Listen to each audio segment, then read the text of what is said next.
Gerry, walk us through what it was like in the courtroom, kind of a normal start to a hearing, and then what happened. It was a little unusual in that normally when families come into the courtrooms, they're very quiet, somber, but very quiet. There's no emotion. The judge often admonishes them to not show emotion, no outburst. There were family members of the victims crying the moment Dale Williams walks into the courtroom. One of them had to be walked out by deputies because she was just crying so loudly. And they walk her out.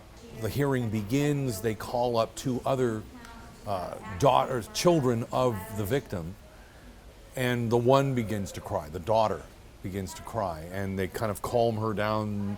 Deputies aren't sure whether to take her out of the courtroom too. They kind of settle everything down. The brother, who ends up walking up to the podium with the sister, said, "It'll be fine. We'll just stand there. Everything will be fine." Literally, as they're about to begin speaking to the judge to give the victim impact statement, the brother, who I believe his last name is Dees, bolts away from the podium, bolts away from the side of his sister, and dives at Dale Williams, who's sitting on the other side of the courtroom by himself. He's in shackles, he's in jail orange, his lawyer is standing nearby, and then all of a sudden, out of nowhere, another man, apparently another son of the victim, dives over the railing, and the two of them are just wailing on this guy. They pull him off of his chair. One is, they're punching at him. Deputies are trying to break them all apart.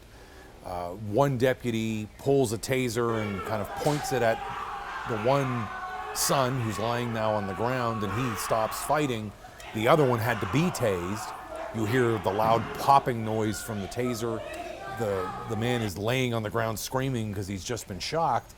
And then he starts, as he's been handcuffed, he says that he killed my son. He killed my mom. He killed my mom.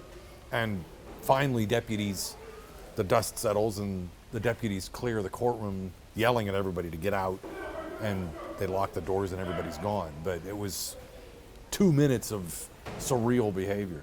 You've been to countless numbers of hearings, sentencings like this. What goes through your mind as an experienced reporter when you're seeing this transpire today? You don't, because as I said, normally there's emotion, but it's held up, it's pent in. You rarely see it come out like that. And that's the first thing. You're almost tunnel vision, focusing in on that action. There are those around, the prosecutors sitting at the table near you, backed away, but you don't realize that because you're focused on what's happening in front of you.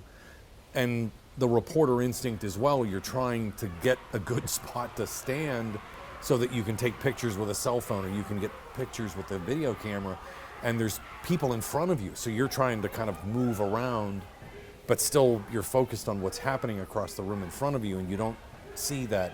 Your periphery doesn't help you at that point. When you saw this start, the melee start, what was the first thing you thought, Gerry? I was like, oh my goodness, I'm seeing something like this. I've seen these happen in other courtrooms. We've seen them happen in Trumbull County a number of times. I've never seen one in my 31 years here. I've never seen a fight in Mahoning County in the courtrooms there. And even people working there said it's been a long, long time since anything like that happened. And I'm thinking, oh my God, this is right in front of me.